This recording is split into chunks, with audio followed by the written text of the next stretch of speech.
الحمد لله نحمده ونستعينه ونستغفره ونؤمن به ونتوكل عليه ونعوذ بالله من شرور أنفسنا ومن سيئات أعمالنا من يهده الله فلا مضل له ومن يضلله فلا هادي له ونشهد أن لا إله إلا الله وحده لا شريك له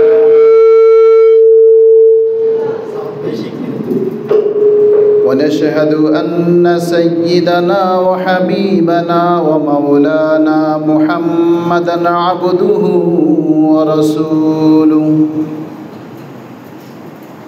أرسله بالحق بشيرا ونذيرا وداعيا إلى الله بإذنه وسراجا وقمرا منيرا أما بعد فأعوذ بالله من الشيطان الرجيم بسم الله الرحمن الرحيم إنا أنزلناه في ليلة القدر وما أدراك ما ليلة القدر ليلة القدر خير من ألف شهر تنزل الملائكة والروح فيها بإذن ربهم من كل أمر سلام هي حتى مطلع الفجر اللهم صل على محمد وعلى آل محمد كما صليت على إبراهيم وعلى آل إبراهيم إنك حميد مجيد اللهم بارك على محمد وعلى آل محمد كما باركت على إبراهيم وعلى آل إبراهيم إنك حميد مجيد ربي زدني علما رب اشرح لي صدري ويسر لي أمري واحلل عقدة من لساني يفقه قولي وبك نستعين يا فتاح محترم মুসলিম کرام মহান প্রতিপালকের দরবারে অসংখ্য অগণিত শুকর যে মহান প্রতিপালক আপনাকে আমাকে জুমার নামাজ আদায়ের জন্য প্রথম দিকে মসজিদে আসার তৌফিক দিয়েছেন সকলে আদায় করি শুকর আলহামদুলিল্লাহ মুহতারাম হাজিরিন রমাদান হচ্ছে আমলের বসন্ত এটা হচ্ছে আমলের বসন্তকাল এই রমাদান মাস আল্লাহ পাক রব্বুল আলামিন শুধুমাত্র উম্মতে মুহাম্মাদীর জন্য এতটাই গুরুত্ব এবং শ্রেষ্ঠত্ব করেছেন যেটা পূর্ববর্তী কোনো নবীর জন্য এটা ছিল না। দেখুন পূর্বে যে সকল নবীরা পৃথিবীতে এসেছেন এক একটা নবীর হায়াত 100 বছর, কারো কারো বয়স তো সহস্র। এমন হযরতে নূহ আলাইহিস সালাতু ওয়াস সালামের ব্যাপারে বলে ইন্নী দাউতু কওমি লাইলা ওয়া নাহারা, যে আমি আমার সম্প্রদায়কে 950 বছর দাওয়াত দিয়েছি। আমি আমার সম্প্রদায়কে ৯৫০ বছর দাওয়াত দিয়েছি। মুসা আলাইহিসসালাতু ওয়াসসালামকেও দীর্ঘ হায়াত দেওয়া হয়েছে। বনি ইসরাঈলের অধিকাংশ নবীকেই দীর্ঘ হায়াত দেওয়া হয়েছে। একমাত্র আমাদের নবী মুহাম্মদুর রাসূলুল্লাহ সাল্লাল্লাহু আলাইহি সাল্লামকে আল্লাহ তাআলা একটা সংক্ষিপ্ত সময় দিয়ে পাঠিয়েছেন। বয়সটা মাত্র ৬৩ বৎসর। নবুয়ত প্রাপ্তি হয়েছেন ৪০ বছর বয়সে। ৪০ বছর বয়সে যিনি নবুয়ত প্রাপ্তি হয়েছেন, ৬৩ বৎসরে যিনি দুনিয়া থেকে চলে গেলেন, তাহলে আমাদের নবী মুহাম্মদুর রাসূলুল্লাহ সাল্লাল্লাহু আলাইহি সাল্লাম মাত্র ২৩টা বছর পেয়েছেন। নবুয়তের এই ২৩ বছরে তিনি তার উম্মাহকে কিয়ামত পর্যন্ত যত মানুষ পৃথিবীতে আসবে,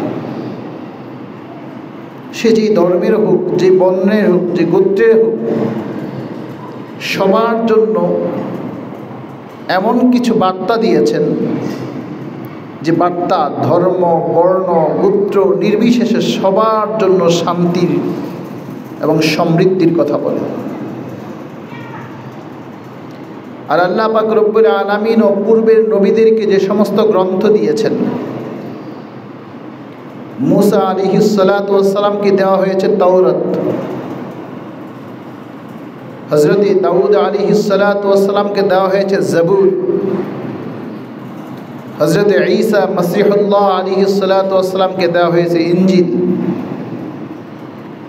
পূর্বের যত গ্রন্থ, সকল গ্রন্থের মাঝেই পরিবর্তন, পরিবর্ধন, সংযোজন, বিয়োজন ঘটেছে। তাওরাত যে গ্রন্থ দেওয়া হয়েছে মুসা আলাইহিসসালাতু ওয়াসসালামের সম্প্রদায়কে, মুসা আলাইহিসসালাতু ওয়াসসালাম যখন দুনিয়া ছেড়ে চলে গেলেন, তখন তার সম্প্রদায় এই তাওরাতের মাঝে রদবদল শুরু করল। কথিত আছে মুসা আলাইহিসসালাতু ওয়াসসালাম যখন জীবিত ছিলেন, তখনই তারা বনি ইসরাঈল তাদের তাওরাতের মধ্যে ভেজাল করতে শুরু করল। যে জাবুর আল্লাহ তাআলা দাউদ আলাইহিসসালাতু ওয়াসসালামকে দিয়েছেন, সে জাবুরের মাঝেও দাউদ আলাইহিসসালাতু ওয়াসসালাম চলে যাওয়ার পর তারা এটাকে পরিবর্তন করতে শুরু করল। তেমনিভাবে ইনজিল শুধুমাত্র একমাত্র কিতাব কালামুল্লাহ, যেটাকে কোরআন বলা হয়, আল্লাহ পাকের কালাম বলা হয়, শুধুমাত্র এই কালামটাই আল্লাহ পাক রব্বুল আলামিন লৌহে মাহফুজ সুরক্ষিত এক ফলকে, ওয়াহুয়াল গফুরুল ওয়াদুদুল আরশিল মাজিদ ফাআলুল লিমা ইউরিদ।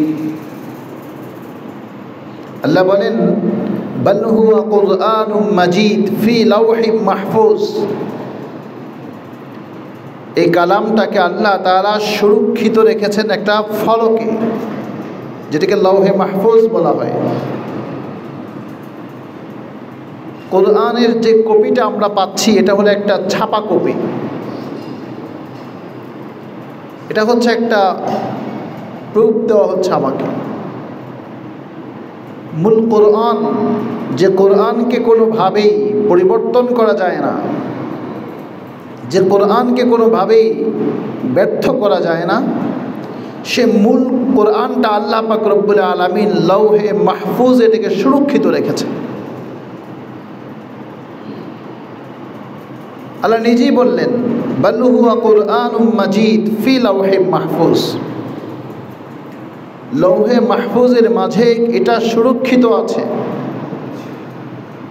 ইন্নাহু লাকুরআনুন কারীম, এটা হলো একটা সম্মানিত কোরআন, একটা মর্যাদা আছে, গুরুত্ব আছে।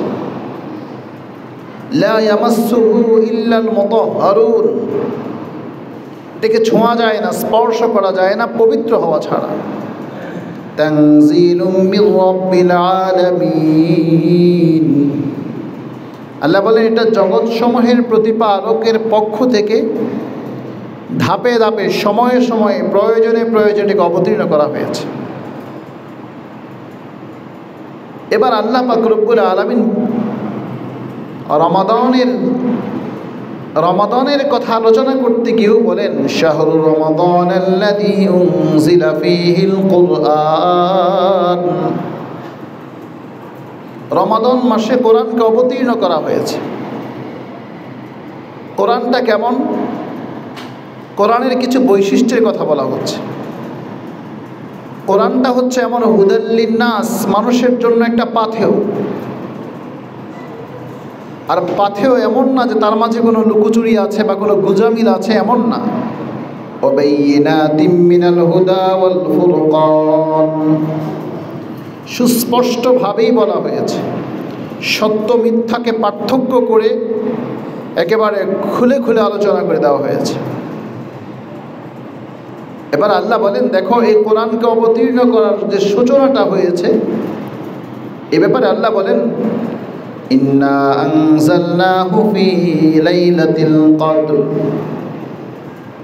আল্লাহ বলেন এই কোরআন যে আমি অবতীর্ণ করলাম, এই কোরআন অবতীর্ণ করা হয়েছে লাইলাতুল কদর, এক ভাগ্যময় রজনীতে। অর্থাৎ আল্লাহ পাকের কাছ থেকে কোরআনটাকে লৌহে মাহফুজে প্রেরণ করা হয়েছে যেই রাত, সে রাতটা হচ্ছে লাইলাতুল কদর। লাইলাতুল শব্দের অর্থ হচ্ছে রজনী, রাত। কদর শব্দের অর্থ হচ্ছে ভাগ্য। কদরুন এর আরও একটা অর্থ আছে পরিমাপ, কদরুনের আরেকটা অর্থ হচ্ছে ভাগ্য। তো লাইলাতুল কদর শব্দের অর্থ হচ্ছে ভাগ্যের রজনী। মুহতারাম হাজিরিন, এই ভাগ্যময় রজনীতে আল্লাহ তাআলা কালামুল্লাহ, আল্লাহ পাকের কালামকে অবতীর্ণ করেছে। এখন আমাদের জানা দরকার সে রাতটা কোন রাত, আর এই রাতে কেন কোরআন অবতীর্ণ হয়েছে। কোরআন কোনো সাধারণ জিনিস না। আমরা এটাকে মনে করি যে এটা একটা গ্রন্থ, পড়লে সওয়াব হবে, এ কোরআন দিয়ে ঝাড়ফুঁক করা হয়, এ কোরআন দিয়ে বিভিন্ন উৎসব আমরা করে থাকি। কিন্তু আসলে কোরআন অবতীর্ণ হয়েছে এই উৎসবের জন্য নয়, কোরআনের অবতরণ উৎসবের জন্য নয়। কোরআনের অবতীর্ণ হয়েছে মানব জীবনের সকল ধাপে ধাপে, প্রতিটা ক্ষেত্রে যে সমস্যা সংকট তৈরি হওয়ার শঙ্কা আছে, বা মানব জীবনে যত সমস্যার সম্মুখীন হয়েছে, প্রত্যেকটা সমস্যার সমাধান কোরআন দিয়েছে। প্রত্যেকটা সংকটকে কিভাবে এই সংকটকালীন সময় মোকাবেলা করা যায়, কিভাবে করতে হয়, সেই পন্থা পদ্ধতি আল্লাহ পাক রব্বুল আলামিন তার কালামে পাকের মাধ্যমে মুহাম্মদুর রাসূলুল্লাহ সাল্লাল্লাহু আলাইহি ওয়াসাল্লামের উম্মতকে জানিয়েছেন। এজন্য কোরআনের ব্যাপারে বলা হয়েছে হুদাল লিন্নাস, এটা পথ দেখায়। আল ফুরকান, সুস্পষ্ট পথ, একে সত্য মিথ্যা পার্থক্য করে দেখায়। এখন সেই রজনীটা কোনটা, যেই রজনীতে আল্লাহ তাআলা কালামুল্লাহ, কালামটাকে অবতীর্ণ করেছেন। মুফাসসিরিনে কেরাম এবং মুহাদ্দিসিনে কেরামের মাঝে অনেক মতভেদ আছে যে এটা কোন রাত, কোন রাতে মূলত কোরআনটা অবতীর্ণ হয়েছে। এই লাইলাতুল কদর এটা কি বেজর রাত, নাকি বেজর রাত ছাড়া অন্য কোনো রাতে? এই বেজর রাতটা কি রমাদান মাসে আছে না রমাদান ছাড়াও আছে? মুহতারাম হাজিরিন, একদা রাসূল করিম সাল্লাল্লাহু আলাইহি ওয়াসাল্লাম মিম্বরে আরোহণ করলেন, মানুষদেরকে বলবেন যে লাইলাতুল কদরটা কবে। রাসূল মিম্বরে আরোহণ করার পর সাহাবায়ে কেরামের মধ্যে একটা হট্টগোল সৃষ্টি হয়েছে, হইচই। যেমন ধরেন এই যে বাচ্চারা হইচই করছে, হইচইয়ের কারণে সাহাবায়ে কেরামকে রাসূল করিম সাল্লাল্লাহু আলাইহি ওয়াসাল্লাম সেই লাইলাতুল কদরটা কখন কবে হচ্ছে এইটা বলতে আল্লাহ তাআলা ভুলিয়ে দিয়েছেন। রাসূল করিম সাল্লাল্লাহু আলাইহি ওয়াসাল্লাম সাহাবায়ে কেরামকে বললেন, আমি তোমাদেরকে কদর কবে, কদরের রাতটা কবে সেটা বলার জন্যই বসেছিলাম, কিন্তু আল্লাহ আমাকে ভুলিয়ে দিয়েছেন। এতেও কল্যাণ আছে। মুহতারাম হাজিরিন, আল্লাহ পাক রব্বুল আলামিন বলেন, ইন্না আনজালনাহু ফি লাইলাতিল কদর ওয়া মা আদরাকা মা লাইলাতুল কদর। অবশ্যই আমি কোরআনকে অবতীর্ণ করেছি কদরের রাতে। জানো সেই কদরের রাতটা কি? লাইলাতুল কদরি খায়রুম মিন আলফি শাহর। লাইলাতুল কদরি খায়রুম মিন আলফি শাহর। আলফি শাহর মানে সহস্রাধিক মাসের চেয়ে উত্তম হচ্ছে সেই রাতের মর্যাদা, সেই রাতের গুরুত্ব, সেই রাতের ইবাদতের সওয়াব ও সহস্রাধিক মাসের ইবাদতের চেয়ে বেশি সওয়াব আল্লাহ তাআলা দান করেন। লাইলাতুল কদরি খায়রুম মিন আলফি শাহর তানাজ্জালুল মালাইকাতু ওয়ার-রূহু ফীহা বিইذনি রাব্বিহিম মিন কুল্লি আমর। আল্লাহ বলেন সেই রাতে ফেরেশতাদের আগমন ঘটে। সেই রাতে আল্লাহ তাআলা ফেরেশতা পাঠান, ফেরেশতাদের আগমন ঘটে। আর ফেরেশতারা পৃথিবীতে ছড়িয়ে পড়ে। ফেরেশতাদের আগমনটা এমন হয়, ফেরেশতাদের আগমনটা এমন হয় সারা পৃথিবীতে তারা ছড়িয়ে পড়ে এবং ফেরেশতারা ফজর পর্যন্ত, সুবহে সাদেক উদিত হওয়া পর্যন্ত মাগফিরাতের দোয়া করে। লাইলাতুল কদরি খায়রুম মিন আলফি শাহর তানাজ্জালুল মালাইকাতু ওয়ার-রূহু ফীহা বিইذনি রাব্বিহিম মিন কুল্লি আমর সালামুন হিয়া হাত্তা মাতলাইল ফাজর। আল্লাহ বলেন সকল বিষয় নিয়ে আমার আপনার জীবনের যা কিছু প্রয়োজন, সকল প্রয়োজনীয় জিনিসের সব কিছু আমার ভাগ্যের সেই রজনী, সেই লাইলাতুল কদরে আল্লাহ পাক রব্বুল আলামিন যার যতটুকু প্রয়োজন সব কিছু সেটা উপস্থাপন করা। এখন সে ভাগ্যময় রজনী কোন দিন?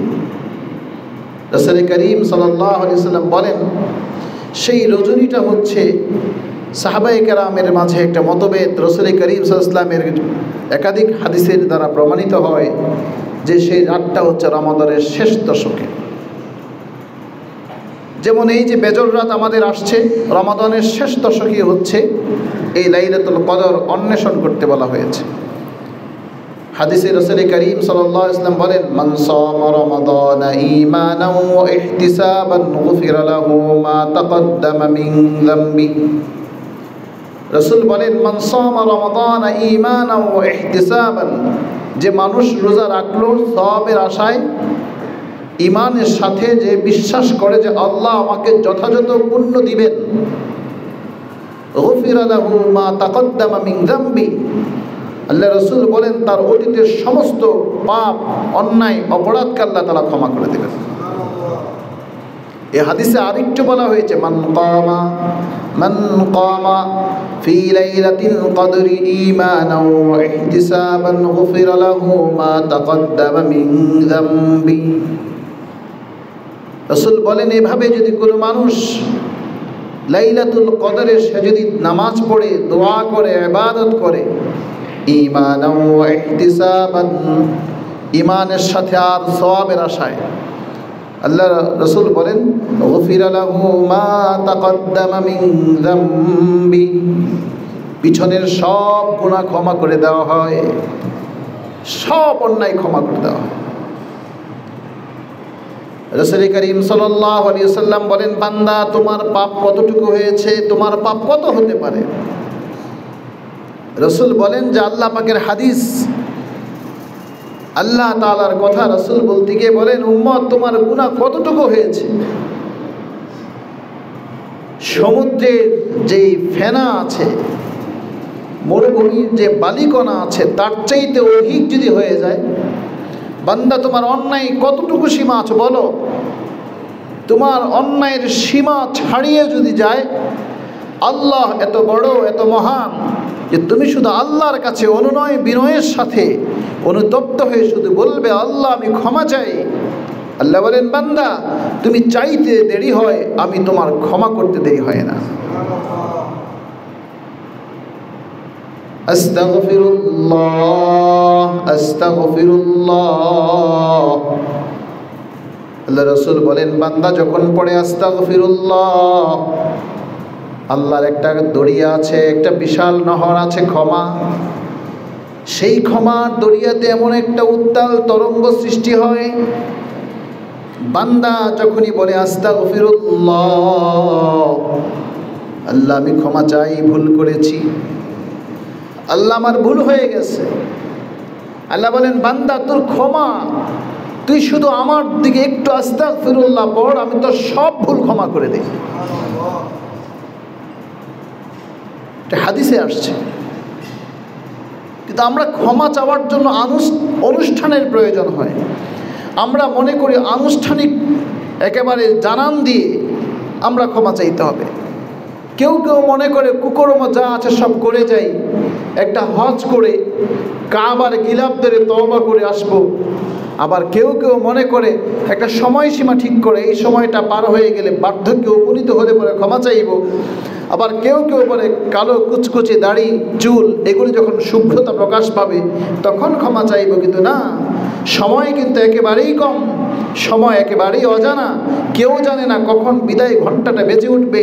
সেজন্য আল্লাহ পাক রব্বুল আলামিন বলেন, বান্দা তোমার ইযা জা আজালুহুম লা ইস্তাখিরুনা সাআতাও ওয়া লা ইস্তাকদিমুন, নির্দিষ্ট সময় যখন চলে আসবে কোনো রকম সুযোগ তোমাকে দেওয়া হবে না।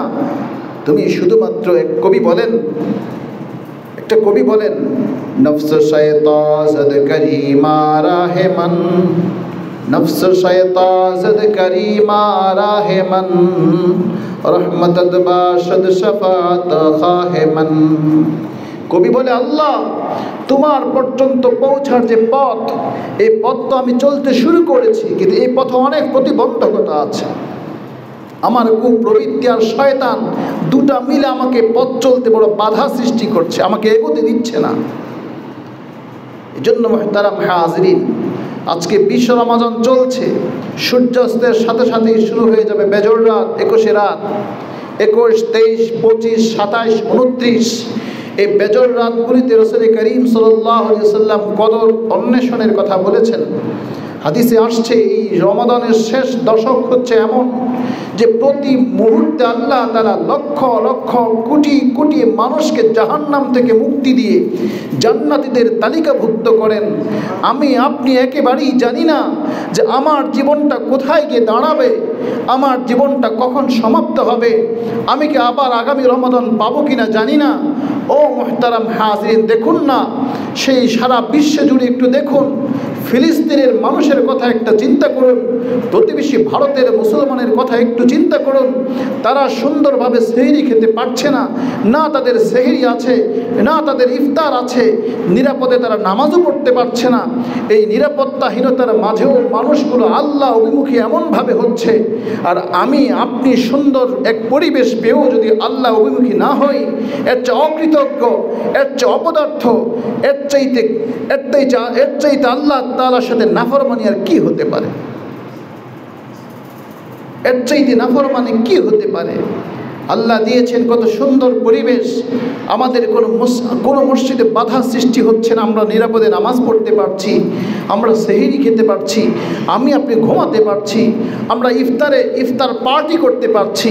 তো আমার ভাই, আমার মুসলিম ভাই, আমার বোন, আমার সন্তান, আপনার সন্তানের মতোই সন্তান, আপনার স্ত্রীর মতোই স্ত্রী, আপনার ভাইয়ের মতোই ভাই, কি তাদের অন্যায়, কি তাদের অপরাধ?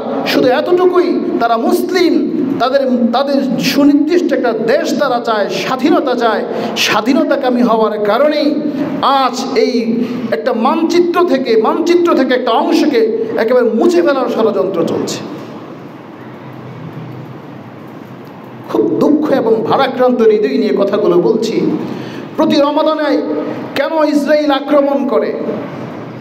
প্রতি রমাদানে, গত রমাদানও আক্রমণ করেছে, এই রমাদানও যে যুদ্ধবিরতি চুক্তি লঙ্ঘন করে, ভঙ্গ করে যে আক্রমণ করা হয়েছে অতর্কিতভাবে, একসাথে শত শত মানুষকে শহীদ করে দেওয়া হয়েছে। ও মুহতারাম হাজিরিন, আপনি একজন মুসলমান হয়ে, আমি একজন মুসলমান হয়ে আমি কি করলাম? অথচ এই কোরআন তো বার্তা দিচ্ছে, কুল জাআল হাক্কু ওয়া যাহাকাল বাতিল ইন্নাল বাতিলা কানা যাহুকা।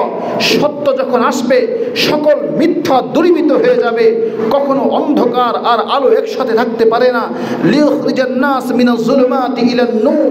আল্লাহ পাক রব্বুল আলামিন বলেন, হে হাবিব, হে আমার পয়গম্বর, হে আমার রাসূল, আমি আপনাকে পাঠিয়েছি পৃথিবীতে এজন্য আপনি মানুষকে অন্ধকার জগৎ থেকে বের করে আলোর দিকে ধাবিত করবেন, আলোর প্রদীপ, আলোর মশাল আপনি প্রজ্বলন করবেন।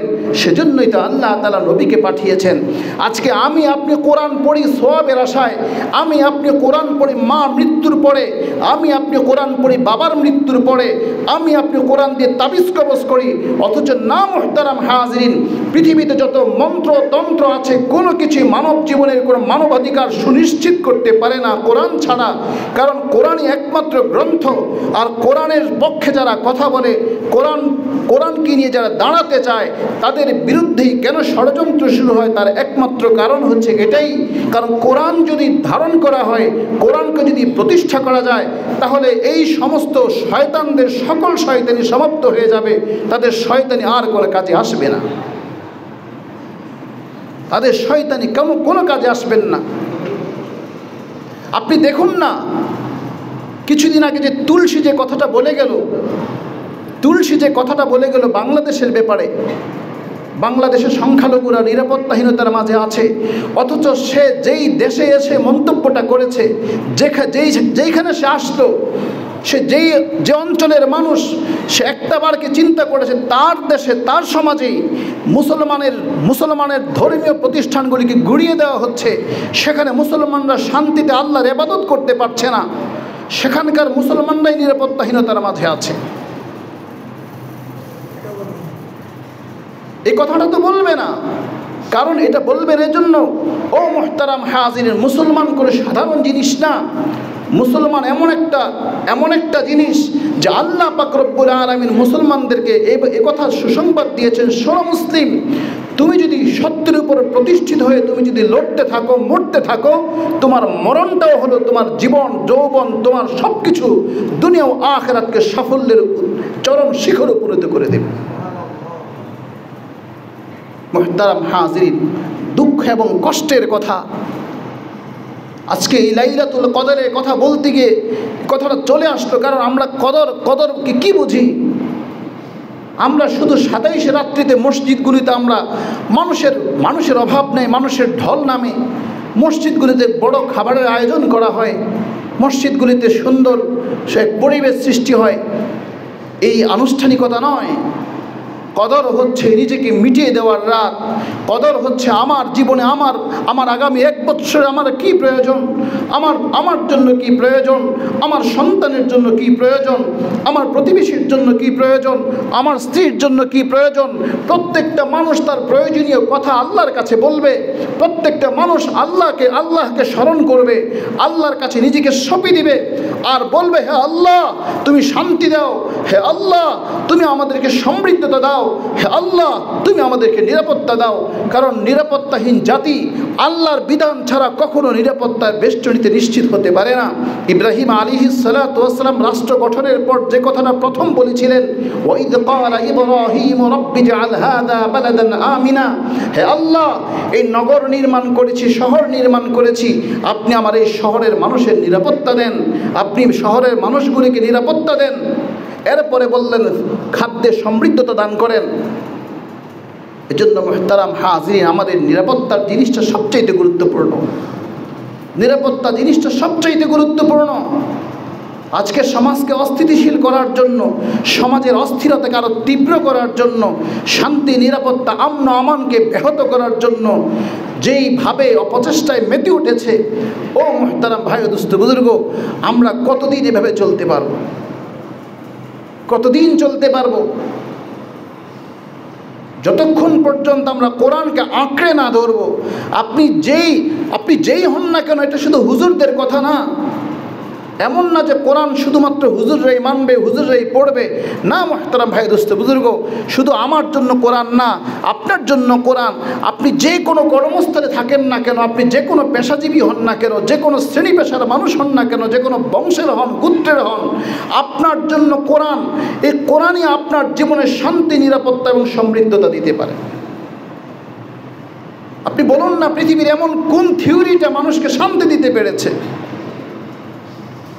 কোন জিনিসটা মানুষকে শান্তি দিতে পেরেছে? কোনোটাই পারেনি, সব ব্যর্থ হয়েছে। আজকে যে সমস্ত রাষ্ট্রের কথা আমরা বলি, মুখে বলি আওড়াতে থাকি, যাদের কথা বলি, যাদের পদাঙ্ক অনুসরণের কথা আমরা বলি, বলুন তাদের দেশে কি শান্তি আছে? তারা কি করতে পেরেছে জাতিকে?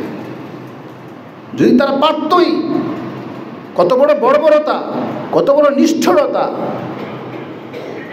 জাতিসংঘ এসে বলে গেল রোহিঙ্গাদের ব্যাপারে। আজকে জাতিসংঘ কোনো বিবৃতি দিচ্ছে না। জাতিসংঘ কেন ভালোভাবে আঁকড়ে ধরছে না ইসরায়েলকে? সব বন্ধ করো। নবনির্বাচিত যে প্রেসিডেন্ট আমেরিকার, তিনিও তো অনেক কথাই বলেছেন, তবে সে তার একটা কথাকে ঠিক রেখেছে, যেটা আমরা মুসলমানরা পারি না। আমরা মুসলমানরা ঐক্য হতে পারছি না। বাংলাদেশ নিয়েই তো আমরা ঐক্য হতে পারি না। বাংলাদেশের সকল রাজনীতিবিদরা যদি দেশের চিন্তা করত, দেশ এই পরিস্থিতি কখনো হতো না। সবাই নিজেদের স্বার্থের কথা বলে, নিজেদের দলের কথা বলে, পরিবারতন্ত্রের কথা বলে, রাষ্ট্রের কথা কেউ ভাবছে না। কথা বললে বলবেন হুজুররা এই ধরনের বক্তব্য কেন দেন? কারণ যে একজন আলেম, বিজ্ঞ আলেম, তার চাইতে রাজনীতি অন্য কোনো মানুষ বুঝে না। একটা আলেমের সামনে সব কিছু। আমি যখন কোরআনের আয়াত পড়ছি, আমার এই সামনে হাজারো তাফসির, আমার সামনে হাজারো ইতিহাস। এখন আমি জানি পৃথিবী কোন দিকে যাচ্ছে, রাজনীতিবিদরা কোন দিকে যাচ্ছে, রাষ্ট্র কোন দিকে যাচ্ছে, কোরআন কি বলছে। সব যখন এক জায়গায় একটা সামারি তৈরি করি, তখন আমরা বুঝতে পারি, আমাদের উপলব্ধিতে এটা আসে, জাতি চলছে ভুল পথে, জাতি সমৃদ্ধির পথে এগোচ্ছে না, জাতি নিরাপত্তাহীনতার দিকে ধাবিত হচ্ছে। আপনি বলবেন হুজুর হতাশার কথা বলছেন, হতাশার পথ থেকে, হতাশার যে কালো মেঘ জমা হয়ে আছে, সেখান থেকে বাঁচার একটাই পথ, বিকল্প আর কোনো পথ নাই। সেটা হচ্ছে ওয়াতাসিমু বিহাবলিল্লাহি জামিয়া। আল্লাহ বললেন ওয়াতাসিমু বিহাবলিল্লাহি জামিয়া ওয়ালা তাফাররাকু। ওয়াতাসিমু বিহাবলিল্লাহি জামিয়া ওয়ালা তাফাররাকু। দেখুন, একটা মানুষ যখন পানিতে ডুবে যাচ্ছে, লঞ্চ যখন ডুবে যায়, জাহাজ যখন ডুবে যায়, তখন মানুষ বাঁচার জন্য কচুরিপানাতেও হাত ধরে। অথচ সে জানে এই কচুরিপানাকে যদি ধরে তবুও সে বাঁচতে পারবে না, শুধু বাঁচার জন্য কচুরিপানাকেও ধরে। আল্লাহ বলছেন ওয়াতাসিমু বিহাবলিল্লাহ। দেখো, আল্লাহর রুজুকে আঁকড়ে ধরো, আঁকড়ে ধরো। ওয়াতাসিমু ইতিসাম, আরবিতে বলা হয় তামাসসুক মানে ধরা, আখজুন মানেও ধরা, ইতিসাম মানেও ধরা। তিনটা শব্দ ব্যবহার করা হয়। ওয়াতাসিমু শব্দের অর্থ হচ্ছে এমনভাবে আঁকড়ে ধরো যে তুমি যদি পড়ে যাওয়ার উপক্রম হও, তবুও যেন তোমার হাতটা সেখান থেকে না ছুটে। আল্লাহ বলছেন ওয়াতাসিমু বিহাবলিল্লাহ, আল্লাহর রুজুকে আঁকড়ে ধরো, আল্লাহর রশিকে আঁকড়ে ধরো। ওয়ালা তাফাররাকু, বিচ্ছিন্ন হইও না। ও মুহতারাম হাজিরিন, আমাকে আপনি যাই কিছু বলেন, আমি একটা কোরআনের সুস্পষ্ট আয়াতের একটা বঙ্গানুবাদ শুধুমাত্র বলছি। ওয়াতাসিমু বিহাবলিল্লাহি জামিয়া ওয়ালা তাফাররাকু। আল্লাহ বলেন, শোন বান্দারা, ঐক্যবদ্ধ থাকিস, বিচ্ছিন্নতা হইস না, বিচ্ছিন্ন হবি না, কখনো বিচ্ছিন্ন হবি না। এটা সকল ক্ষেত্রে, সকল প্ল্যাটফর্মে। জাতি যদি ঐক্যবদ্ধ হয়, জাতি ঐক্যবদ্ধ হলে সে জাতিকে কখনো পিছু হটানো যায় না। স্বাধীনতা কিভাবে এসেছে? দল মত নির্বিশেষে সবাই ঐক্যবদ্ধ হয়েছে বলেই একটা স্বাধীন সার্বভৌম দেশ পেয়েছি। কিন্তু স্বাধীন সার্বভৌম দেশ পাওয়ার সাথে সাথে আমরা আমাদের স্বাধীনতাকে বিপন্ন করে দিয়েছি আরেকটা জাতির কাছে। এটা আমাদের জন্য বড়ই কলঙ্কর, বড়ই দুর্ভাগ্যের। এদেরকে বন্ধু বলা হয়, অথচ চরম শত্রু। এমন শত্রু তো আপনি কল্পনাও করতে পারবেন না। যারা তাদেরকে বন্ধু মনে করে সেও আমাদের শত্রু। ওয়ালা তাফাররাকু, বিচ্ছিন্ন কেন হচ্ছেন? লাইলাতুল কদরের বার্তা এটাই। আজকে হামাসকে শেষ করে না, আপনি অপেক্ষা করুন, বাংলাদেশ আক্রান্ত হবে না এই চিন্তায় যদি থাকেন ভুল পথে আছেন।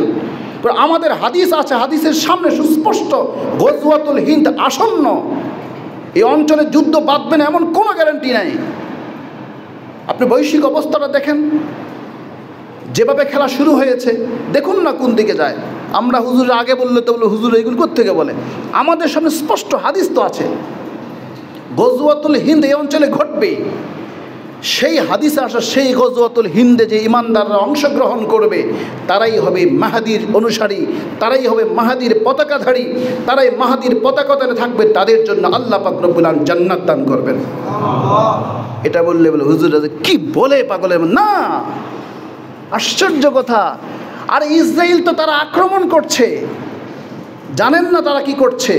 তারা তাদের পতনের রাস্তাকে উন্মোচন একেবারে আরো প্রশস্ত করছে। ইসরায়েল যত আগ্রাসী হচ্ছে তত তাদের পতন ত্বরান্বিত হচ্ছে। এই কুদস, এই বাইতুল মাকদিস মুসলমানের ছিল, আছে, থাকবে। ওরা তো চাষা, ওরা তো দিনমজুর। দুরিবাত আলাইহিমুল যিল্লাতু ওয়াল মাসকানা। বলুন কোরআন সত্য না মিথ্যা? আপনারা বলুন কোরআন সত্য না মিথ্যা? আল্লাহ ইহুদিদের ব্যাপারে বলছেন, ইসরায়েলের ব্যাপারে বলছেন দুরিবাত আলাইহিমুল যিল্লাতু ওয়াল মাসকানা। দারিদ্র, লাঞ্ছিত, লাঞ্ছনার ছাপ তাদের কপালে মেরে দেওয়া হয়েছে। এই যে ধরেন ব্রিটেন, আমেরিকা, স্পেন, আরও এই যে ইউরোপীয় ইউনিয়ন যারা আছে, আবার এই যে দেখেন না এই কি জানি এটা, আরে রাশিয়া যে আক্রমণ করলো ইউক্রেনের উপর, কি পদ্মানি তারা সদস্য হতে চেয়েছিল? নেটো। এরা যদি সহযোগিতা না করে কিছুই করার নেই। কিন্তু মুসলমান বড় ধৈর্যের পরীক্ষা দিচ্ছে। এ কথা ভাবার কোনো কারণ নেই। মুসলমানের কাছে আছে, নেই যে তা না, আছে। মুসলমানের একটা, আপনি ভিডিওতে দেখেছেন কিনা, একটা শিশু বাচ্চা পাথর কণা নিয়ে যখন তাকে ছুঁড়ে মারা, এই ভয়ে ইসরায়েলে পালিয়ে যাচ্ছে। এটা হচ্ছে আমাদের আশার বাণী। কোচ আমাদের ছিল, আছে, থাকবে। কোচ কখনো তারা নিতে পারবে না ইনশাআল্লাহ। বলেন না ইনশাআল্লাহ? দেখুন আমি স্পষ্ট আরেকটা হাদিস বলি, আপনার ভিতরে যদি জিহাদি প্রেরণা না থাকে, আপনি যেমন আপনি স্বাধীনতা যুদ্ধে যারা বিরোধিতা করেছে, পাকিস্তানের পক্ষে যারা নিয়েছে তাদেরকে রাজাকার বলেন, দেশের স্বাধীনতার পক্ষে যারা আছে তাদেরকে স্বাধীন মুক্তিযোদ্ধা বলেন। আপনি যদি মুসলমানের বিজয়ের সেই জিহাদের পক্ষে না থাকেন, আপনি সেই রাজাকার। হাদিসে স্পষ্ট আসছে, সে ধ্বংস হোক, তার ব্যাপারে আমার কোনো সুপারিশ থাকবে না। যেই উম্মতের হৃদয়ে জিহাদি প্রেরণা নেই, জিহাদি তামান্না নেই, কি বলবেন? ফুস্তু রাব্বিল কাবা। একটা তীর ছুঁড়েছে, বুকের মাঝখানে লেগেছে, রক্ত স্ফুলিঙ্গ রক্ত বের হয়ে আসছে। সে বলছে ফুস্তু রাব্বিল কাবা। মুশরিকরা জড়ো হয়ে গেল, কি ব্যাপার? তাকে তীর ছুঁড়ে আঘাত করে তাকে নিহত করে দিলাম, রক্ত বের হচ্ছে, তার প্রাণ নাশ হয়ে যাচ্ছে। সে বলে ফুস্তু রাব্বিল কাবা। এমনকি জাদু রয়েছে, সে বলে এই ঘরের রবের শপথ করে বলছে আমি সফল হয়ে গেছি। মরে গিয়েও শপথ কিভাবে হয় জানেন? এটা হাসনাতের স্ট্যাটাস। এটাই হাসনাতের কথাটা, যে মরে গিয়েও আমি কিভাবে মরে, জাতি বুঝুক আমি আল্লাহর রাস্তায় জীবনকে বিপন্ন করে আমি শাহাদাতের তামান্না, আমার তো মরতেই হবে। তোমার মরণ ব্যর্থ মরণ, আমার মরণ সফল মরণ। কারণ আমি মরতে চাই আল্লাহর জন্য, আল্লাহর জমিনে বাইতুল কুদসকে রক্ষা করার জন্য। আমার প্রতিবেশী রাষ্ট্রের যে সমস্ত মানুষেরা আমার মুসলিম ভাই বোনদেরকে ধ্বংস করার অপচেষ্টায় মেতে উঠেছে, তাদের বিরুদ্ধে প্রতিরোধ করার জন্য আমার জীবন বিপন্ন হোক, কোনো সমস্যা নেই। আমি তো জান্নাতে সে সবুজ পাখি হয়ে উঠতে চাই। মুহতারাম হাজিরিন, এই চেতনা লালন করুন, এই চেতনা ধারণ করুন। এই চেতনা যদি ধারণ করতে পারেন না, মরার সাথে সাথে জান্নাতের সুসংবাদ পাওয়া যাবে। কি মনে করেছেন, কি মনে করেছেন? এজন্য কেউ ভুল চিন্তা করবেন। চাকরি করেন, যে যাই কিছু করেন, দল করেন, আমি সেগুলির দিকে যাচ্ছি না, কিন্তু এই ধরনের এই সমস্ত বিষয় নিয়ে খুঁটিনাটি করে ঈমান নষ্ট করবেন না। আপনি কি সুন্দর, আশ্চর্য লাগে কিছু কিছু ব্যাপারে, খুব এখন তো একটু খোলামেলা কথা বলছে, ভাবতে অবাক লাগে। সাম্প্রদায়িক সম্প্রীতির কোনো সমস্যা বাংলাদেশে নেই, আলহামদুলিল্লাহ। আমার বাড়ির পাশে আমার জায়গা থেকে একটু দূরে একটা মণ্ডপ রয়েছে, তারা পূজা করে, আমার জায়গা ওপেন করে দেওয়া হয়। করো তোমরা, সমস্যা কি করো। আর কেমন কথা, কত দুঃসাহস! মুসলমানের মসজিদে ঢুকে তাকে রক্তাক্ত করা হবে, এটিকে মেনে নেওয়া সম্ভব? কিন্তু তাই বলে আমরা কেউ আইন নিজের হাতে তুলে নেব না। যেহেতু আমাদের দেশে প্রচলিত আইন আছে, আইন শৃঙ্খলা বাহিনী আছে, সবাই খুব তৎপর, দেশ জুড়ে সশস্ত্র বাহিনীরা তারা সচেতন আছেন, সেজন্য আমরা কেউ আইন হাতে তুলে নেব না। ঠিক আছে না ইনশাআল্লাহ? নিজের হাতে কেউ আইন তুলে নেব। তবে তীব্র নিন্দা এবং প্রতিবাদ জানাই, তীব্র নিন্দার প্রতিবাদ জানাই। হৃদয়ে রক্তক্ষরণ হচ্ছে। এক ইসরায়েলের যে তারা এই কুলাঙ্গার রাজা শুরু করেছে, আর প্রতিবেশীটা শুরু করেছে, কখনো মেনে নেওয়ার মতো না। তবে খুব ধৈর্যের আমাদের পরিচয় দিতে হবে। আল্লাহ আমাদেরকে বুঝার তৌফিক দান করুন। হাত জোর করে বলছি মুহতারাম, আজকে এই উদ্দেশ্যে, এই উপলক্ষে জুমার নামাজের পর আপনাদের সকলের কাছে আমার উদাত্ত আহ্বান, সবাই জড়ো হবেন সেখানে। আমরা আল্লাহর কাছে দেখাতে চাই, আল্লাহ, আমরা হয়তো ফিলিস্তিনি ভাইদের পক্ষ হয়ে কোনো যুদ্ধ করতে পারছি না, আমরা হয়তো সেই মসজিদে ঢুকে যারা মুসলমানদেরকে শহীদ করে দিচ্ছে, মুসলমানের মসজিদ ভেঙে গুড়িয়ে দিচ্ছে, তাদের কোনো সহায়তা করতে পারছি না।